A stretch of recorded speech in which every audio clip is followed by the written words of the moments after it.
Hello guys, ഞാൻ അന്ന് പറഞ്ഞില്ലായിരുന്നു ഒരു ദിവസം ഫ്രെയിമിൻ്റെ ഉള്ളിൽ കയറാൻ വേണ്ടി പോകുന്നു. അങ്ങനെ ഞങ്ങൾ സൺഡേ ഇന്നലെയാണ് ഫ്രെയിമിൻ്റെ ഉള്ളിൽ കയറാൻ വേണ്ടിയിട്ട് പോയത്. ഭയങ്കര എന്താ പറയുക, ഞങ്ങളിങ്ങനെ നോക്കിയിരുന്ന് എന്ന് പോകും. അങ്ങനെ സൺഡേ എല്ലാവർക്കും ചേച്ചിമാർക്കൊക്കെ ലീവ് കിട്ടിയ ഒരു ദിവസം. എനിക്ക് പിന്നെ ലീവൊന്നും വേണ്ടല്ലോ. ഞാനിങ്ങനെ ജോലി കണ്ടുപിടിക്കാൻ വേണ്ടി വന്ന് നിൽക്കുകയാണല്ലോ. അപ്പം എന്താ പറയുക, എനിക്കെപ്പോഴും പോകാം, പക്ഷേ ഞങ്ങളെല്ലാവരും കൂടെ ഒരുമിച്ച് പോയി. അങ്ങനെ എന്താ പറയുക, ദുബായ് ഫ്രെയിം കാണാൻ വേണ്ടിയിട്ട് ഞങ്ങൾ പോയി. ബട്ട് അവിടെ ചെന്നിട്ട് ഭയങ്കര തിരക്കെന്ന് പറഞ്ഞാൽ അവർ പറഞ്ഞു 1 മണിക്കൂർ ക്യൂ തന്നെ, 1 മണിക്കൂർ നിൽക്കണം എന്ന് പറഞ്ഞു. പിന്നെ ഞങ്ങൾ കുറേ ആലോചിച്ച് പോണോ. പിന്നെ അവിടം വരെ ചെന്നല്ലേ, ഞങ്ങൾ താമസിക്കുന്നതിന് തൊട്ടടുത്താണ് ദുബായ് ഫ്രെയിം. എന്നാലും ഞങ്ങളിങ്ങനെ ആലോചിച്ചു. പക്ഷെ ഇവരിവിടെ താമസിക്കാൻ തുടങ്ങിയിട്ട് 6 വർഷം 7 വർഷം ആകാനായി. പക്ഷേ എന്നിട്ടും അവരിതുവരെ പോയിട്ടില്ലായിരുന്നു.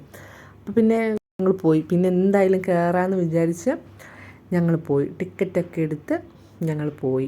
ചെന്ന അവിടെ കുറേ ഫോട്ടോസൊക്കെ എടുത്ത് പിന്നെ ടിക്കറ്റ് എടുത്ത് ഒരാൾക്ക് 52 ദിർഹമാണ് ടിക്കറ്റ്. അതായത് നമ്മുടെ നാട്ടിലൊരു 1000-1500 രൂപയൊക്കെ ഒരാൾക്ക് ടിക്കറ്റ് വരും അതിൻ്റെ ഉള്ളിൽ കയറാൻ വേണ്ടിയിട്ട്. അങ്ങനെ ഞങ്ങൾ ചെന്നപ്പോഴത്തേക്ക് ഒരു 5 മണി 5:30 ആയിരുന്നു. ഏകദേശം ഒരു ലൈറ്റൊക്കെ പോകാനൊരു സമയമായിരുന്നു. പക്ഷേ ആ ഒരു ടൈം അടിപൊളിയാണ് കേട്ടോ. എന്താ പറയുക, ചൂടൊക്കെ കുറവായതുകൊണ്ട് പിന്നെയും കുഴപ്പമില്ല. പിന്നെ അതിന് മുകളിൽ കയറിയാൽ നൈറ്റ് വ്യൂ അടിപൊളിയായിരിക്കുമല്ലോ. അങ്ങനെ ഞങ്ങൾ ഈവനിങ്ങാണ് പോയത്. അങ്ങനെ ക്യൂ നിൽക്കാൻ തുടങ്ങി. എൻ്റെ അമ്മേ, എന്തൊരു ക്യൂ ആണെന്നറിയാമോ. ഫുള്ള് ക്യൂ എന്ന് പറഞ്ഞാൽ അങ്ങ് അറ്റം വരെ ക്യൂ ആണ്. പക്ഷേ ക്യൂ മൂവ് ആവുന്നുണ്ട്, എന്നാലും ക്യൂ ആണ്. അങ്ങനെ ഞങ്ങൾ ക്യൂ നിന്ന് അങ്ങനെ ഒരു വിധത്തിൽ ഞങ്ങൾ ക്യൂ നിന്ന് ഏകദേശം ഫ്രണ്ടിൻ്റെ സൈഡിൽ, അതായത് ഇതിൻ്റെ ഫ്രെയിമിൻ്റെ ഫ്രണ്ടിൻ്റെ സൈഡിലെത്തി. ഇനി ആ ഫ്രെയിമിൻ്റെ ഫ്രണ്ടിലോട്ട് പോകണമെങ്കിൽ അതിൻ്റെ ഉള്ളിൽ കൂടിയാണ് കയറുക. ഇതതിൻ്റെ ഫ്രണ്ടാണ്. അവിടെ കുറച്ച് പൂക്കളും പിന്നെ കുറച്ച് വെള്ളമൊക്കെ ഉണ്ട് അവിടെ. ഇങ്ങനെ അതിൻ്റെ രാത്രിക്ക് ചില സമയങ്ങളിൽ രാത്രിക്ക് അവിടെ എന്താ പറയുക, എന്തൊക്കെയോ പ്രോഗ്രാംസോ എന്തൊക്കെയോ നടക്കാറുണ്ടെന്നാണ് പറയുന്നത്. എനിക്കറിയില്ല, ഞാൻ കണ്ടില്ല. പിന്നെ നല്ല രസമാണ് കേട്ടോ, അടിപൊളിയാണ് അവിടെ വന്നിട്ട് കാണാൻ വേണ്ടി. ദുബായ് ഫ്രെയിം അടിപൊളിയാണ്. നമ്മളതിന് മുകളിൽ കയറിയിട്ട് എൻ്റെ അമ്മ അടിപൊളിയായിരുന്നു. എന്ത് രസമായിരുന്നു അറിയാമോ. നിങ്ങൾക്ക് എപ്പോഴെങ്കിലും ദുബായിൽ വരുവാണെങ്കിൽ ദുബായ് ഫ്രെയിമിൻ്റെ ഉള്ളിൽ കയറണം. മസ്റ്റായിട്ടും ട്രൈ ചെയ്യണം. അടിപൊളി എക്സ്പീരിയൻസ് ആണ്. അതിൻ്റെ ഉള്ളിൽ കയറിയിട്ട് താഴോട്ട് നോക്കുമ്പോൾ കിട്ടുന്നൊരു ഫീല് ഒരു വല്ലാത്ത ഫീലാണ്. അങ്ങനെ ഞങ്ങൾ ആ ക്യൂ നിൽക്കുന്ന ആൾക്കാർ ഫുള്ള് അതിൻ്റെ ഉള്ളിൽ കയറാനുള്ളതാണ്.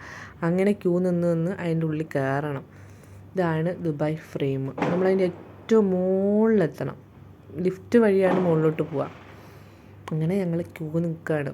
ഞാൻ കുറച്ച് വീഡിയോസോ ഫോട്ടോസൊക്കെ എടുക്കാമെന്ന് വിചാരിച്ചിട്ട് അതിൻ്റെ ഫ്രണ്ടിലോട്ട് വന്നതാണ്.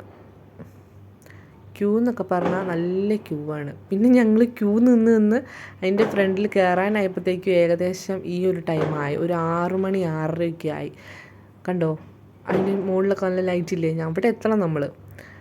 അങ്ങനെ ഏകദേശം രാത്രിയായി ഞങ്ങൾ അതിൻ്റെ ഉള്ളിൽ കയറിയപ്പോഴത്തേക്കും. നല്ല ക്യൂ, നല്ല ആളുമാണ്. ഇന്ന് പ്രത്യേകിച്ച് സൺഡേ ആയതുകൊണ്ട് നല്ല തിരക്കായിരുന്നു. സൺഡേ ഈവനിങ് കൂടി ആകുമ്പോൾ നല്ല തിരക്കായിരിക്കും. അങ്ങനെ ഞങ്ങൾ ഒരു വിധത്തിൽ അതിൻ്റെ ഉള്ളിൽ കയറിയിരിക്കുകയാണ്. ഇനി ആ ലിഫ്റ്റ് വഴി മുകളിലോട്ട് പോകണം. ഇതിൻ്റെ ഉള്ളിൽ എന്ന് പറയാനായിട്ട് മുകളിലെത്തിയാലേ എന്തെങ്കിലുമൊക്കെ കാണാനുള്ളൂ. ഇതിൻ്റെ അകത്ത് കയറുമ്പോൾ ജസ്റ്റ് വലിയ കാര്യമായിട്ടൊന്നുമില്ല. പിന്നെ ഞങ്ങൾ 3 പേരും കൂടി കുറേ സെൽഫിയൊക്കെ എടുത്ത് കുറേ വീഡിയോ ഒക്കെ എടുത്ത് അവിടെയുള്ള കുറേ ആൾക്കാരെയൊക്കെ കുറ്റമൊക്കെ പറഞ്ഞ് അവരെ കുറേ വായി നോക്കി ഞങ്ങളങ്ങനെ. അപ്പോൾ കുറച്ച് ആൾക്കാർ ഡയറക്റ്റായിട്ട് വേഗം മുകളിലോട്ട് കയറ്റി വിടുന്ന കണ്ടിട്ട് ഞങ്ങൾ ചോദിച്ചു. അവിടെ നിന്ന് സെക്യൂരിറ്റി നൈജീരിയക്കാരിയാണ്, അതിനോട് ഞങ്ങൾ ചോദിച്ചു എന്താണ് ഇങ്ങനെ കയറ്റി വിടുന്നതെന്ന്.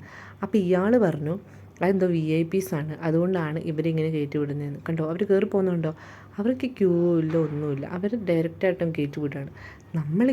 നമ്മൾ VIP അല്ലാത്തതുകൊണ്ട് നമ്മൾ ക്യൂ ഒക്കെ നിന്നിട്ട് കുറച്ച് കഴിഞ്ഞാൽ നമ്മൾ കയറ്റി വിടത്തുള്ളൂ.